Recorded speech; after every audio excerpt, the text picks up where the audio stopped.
before we get into the actual cards, which we will obviously get through, we're going to get through. There's 12 matches, 6 on each night, and there's going to be a lot of heated discussion here, I'm sure.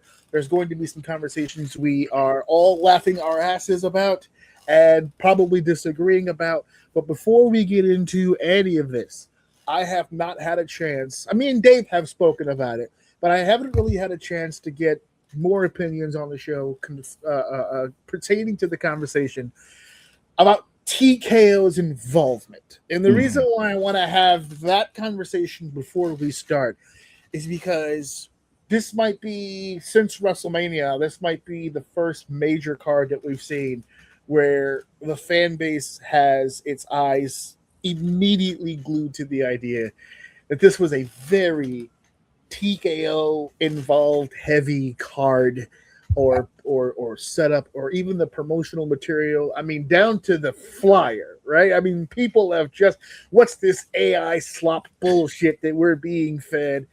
A lot of heavy hands, a lot of conversation. So I want to have that conversation before we get into the actual card. Let's dive into that for just a second. Me and Dave have had an opportunity to talk a little bit about TKO's involvement. Steve, I wanted to ask you, as somebody who has had their finger on the corporate pulse as of late, when it comes to involvement from above, how does, despite what we may think as fans, as an employee in that situation, if you're the wrestler, that's it, you're the talent. Your job is just the talent. You've got 1 boss, 2 boss, 3 boss, 4, 5 boss, 6 boss, 7 boss more. How does that affect you and your psyche as a person who is supposed to be in a creative space and perform? Honestly, I would think that the wrestler would probably have the easiest job of all, because there are certain parameters that are consistent across the board.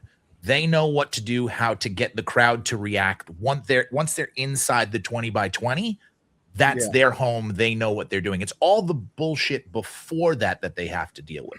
It's all the, hey, we need you to do this, we need you to do that, which was always there before, but the conflicting things like, hey, we're going to take this TV time to put a boxer from Zuffa on here. We're going to pinch little pieces of TV away to add to these other things. And by the way, has nobody called out TKO for choosing the palatial summer location of Minnesota?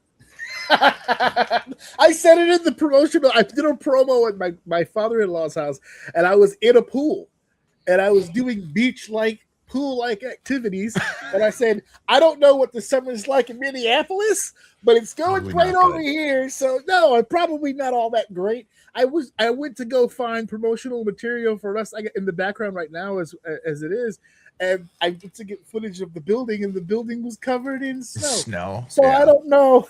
No, you got a great point. Most of the TKO stuff is more infrastructure based. I feel like we're now sort of seeing where they moved away from sort of the cookie cutter. Like, production had been stuck for years in one way of doing things. Like Kevin Dunn, it had been stuck. Lee Fitting comes in. The show kind of looks different every week. It has a little bit of these things, these nuances. Now it's starting to congeal back into this format of like, all right, we're going to see somebody pull up in a car. We're going to see somebody do the long walk from the back all the way through, which, mind you, I love that shot. But again, it's becoming formulaic more and more because they're going for efficiency over effect. And that's what I think the TKO thing is they're going for efficiency over effect. And that's what we're getting. It's kind of a subdued, it's a low hum product. Low hum. That's a pretty good way to put it. And Dave, you and I sat in the audience for WrestleMania 40, which was supposed to be, and it was announced as the beginning of the Paul Levesque era. And we sat on this podcast. If you go back to the live combo we had for that WrestleMania, super excited about so many things that were happening on that WrestleMania card. And I just remember us repeatedly saying over and over, man, it's been a long time since I've felt like this. Do you feel like, since you've been consistently watching now since then, Do you feel like that's is that because now TKO, because TKO just kind of got on board with WWE around that time, so they're just kind of like letting it fly. It's like, yeah, you guys are doing your own thing. Now we're 2 years in. They're like, well, now that we know how this goes, are you thinking that we haven't been able to recapture that feeling because of lack of creative, or because the TKO influence is now dampening that creative? No, actually, there for a second, I was trying to figure out what you were asking me. Like, Yeah. so you're saying so we're assuming that you're saying that the product is bad because of TKO. Is that what we're asking? Not necessarily bad, but it doesn't have. We were super excited about 40 that was special. WrestleMania. 40 Yeah. was special. But that's a year or two after that was special. That's the cusp of my question to you. Was it that unique an event, or have we been blocked? Have we been hindered into having events like that since, because of TKO's involvement? Well, I think part of the problem is probably that we're tying that event 40 to Triple H in general. I mean, if we remember correctly, that didn't go what was written on paper. It ended up rerouting, and that's because of the wrestlers. So I think they have to. I might even make mention to some of this a little bit later, because even with the bloodline stuff, I know some people are tired of the bloodline, but unfortunately, it works. It does. I find it entertaining. It's fun to watch. I think it has more to do with the actual wrestlers and they can deliver. I've found myself the past few Raws tapping out mid-Raw because of some of the promos. Like, I had to choose between watching it and being bored with the promos and going to bed, and I would choose going to bed. So I had to do a little bit of catching myself. But my point is, I don't think it really has anything to do with. I'm not as well seasoned as you guys, so I'm gonna say it doesn't feel like it has anything to do with TKO or anything to do with Triple H. I think it has to do with the talent, and if they can deliver, which they showed they could at WrestleMania 40, then we can get those special moments again. But I mean, if you're watching this stuff like I am, and maybe I'm just seeing it different, some of these promos, these stutters, these people who are gassed, they can't breathe, they're trying to deliver a punchline and they're like stuttering. It takes me out of it. And I don't think that has anything to do with booking. So I don't know. It does have to do with them eliminating house shows. I stand by that. With practice, and yeah, okay, I'll give you that. Yeah, for sure. I don't know how the house shows affect promos. But just reps, getting people in front of crowds, getting more comfortable. Just conditioning. Most of my problem with a lot of these guys, they're gassed. Like, yeah, that's true. Like gassed. Like me walking in the park in the summer with your pea coat. Oh yes. That's can I throw, before I go to Joe, just to jump on what you just mentioned there? Can I throw an idea out to the audience now, just as a thought process? Maybe, just maybe, the talent WWE just naturally can't cut a promo, because I see it on the independent level. A lot of people with great looks, they're in shape, they can perform their ass off, but when this little red light comes on, everything in here goes dark. They don't know. I have met an abundance of people who will cut crazy promos in the locker room, on people, in front of people, have everybody laughing, have everybody invested. Can't do it in the ring and can't do it in front of a camera. I look at a lot of WWE talent as top tier athletes, phenomenal in ring, gifted on their looks and the way that they appear and their presence. Can't cut a fucking promo. It's just they can't get on a microphone and talk in a way that engages people naturally. To your point, I don't think that's the booking's fault. Even Punk fucked up. Even Punk fucked up a punchline not too long ago with Cody. Well, I expect that to happen more, because I mean, how much longer can he fucking, I'm just saying. But the top can't do it. You can't expect the bottom to do it. I 100% expect the bottom to do it, because Punk, a lot of tops and bottom conversation going on. Punk at one point was on the bottom. it's always the guys on top were always staying sharp because they were afraid to lose their spot to the guys on the bottom. Now that everybody's spot is guaranteed, they're not worried about that. There's guys that are underneath.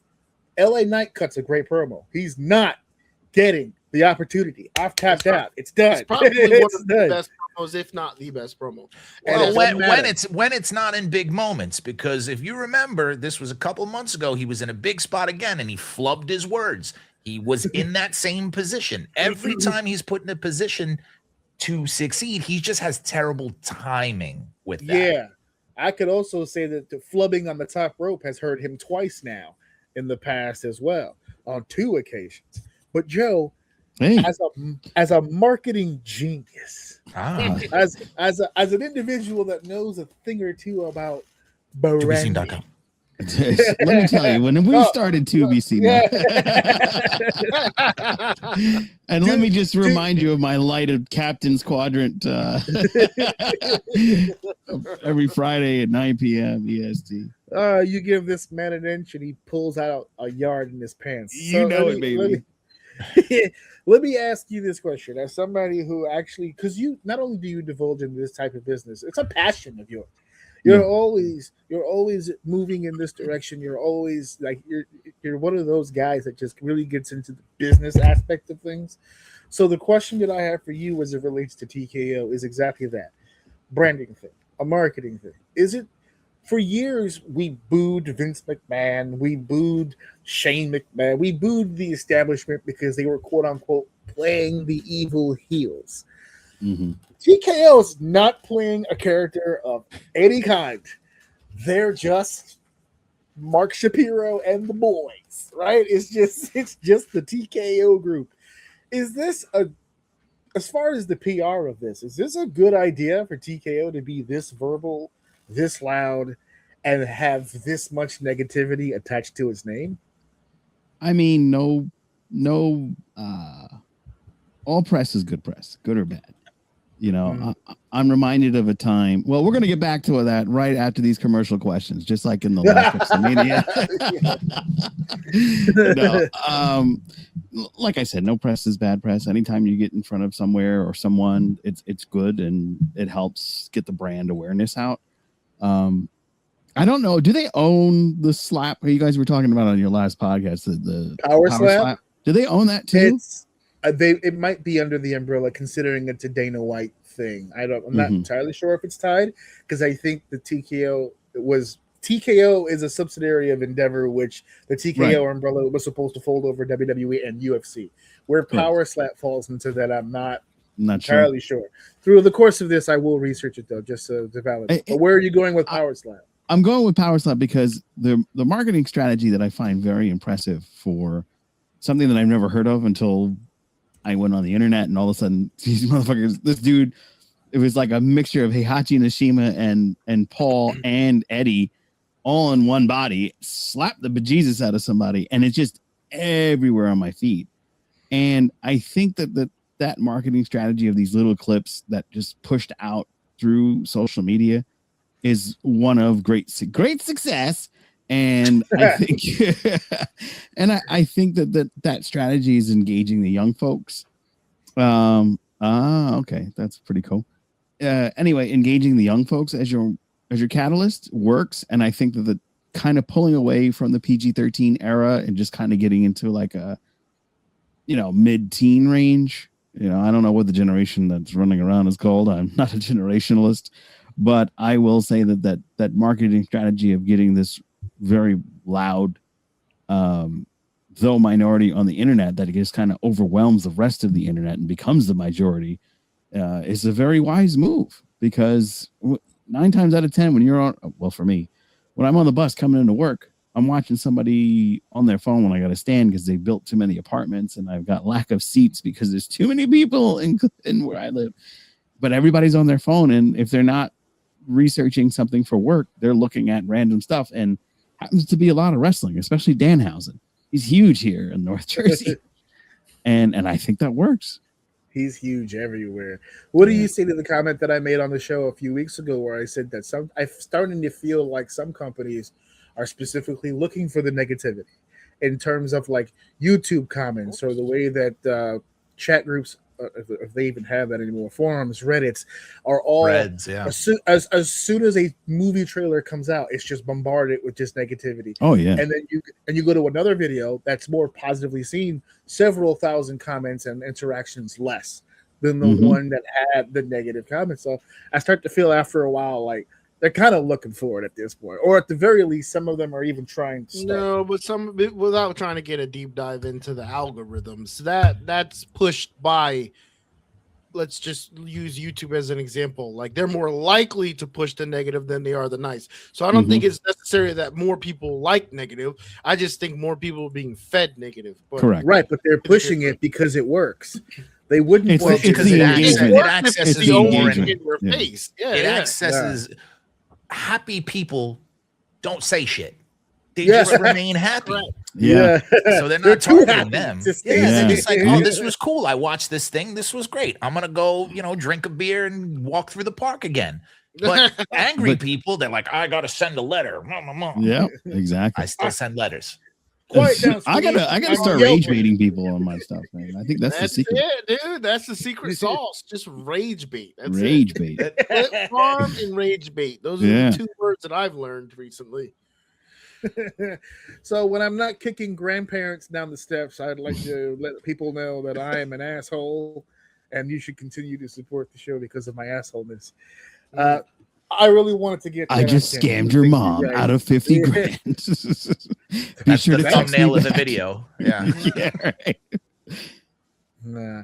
So really quickly, I just got your message, Steve, and I was about to mention it here too, that the Power Slap organization is not officially under the TKO umbrella. It's actually owned by multiple owners, obviously Dana White being a figurehead, the Fertitta brothers, a couple of minority shareholders. There's a couple of different hands in the pot, but it's not under the TKO umbrella, which is smart by Dana. When you think about it, you don't want to put all your eggs in the goddamn Endeavor basket. That's a smart move. As crazy as the product is, it is making some goddamn noise. So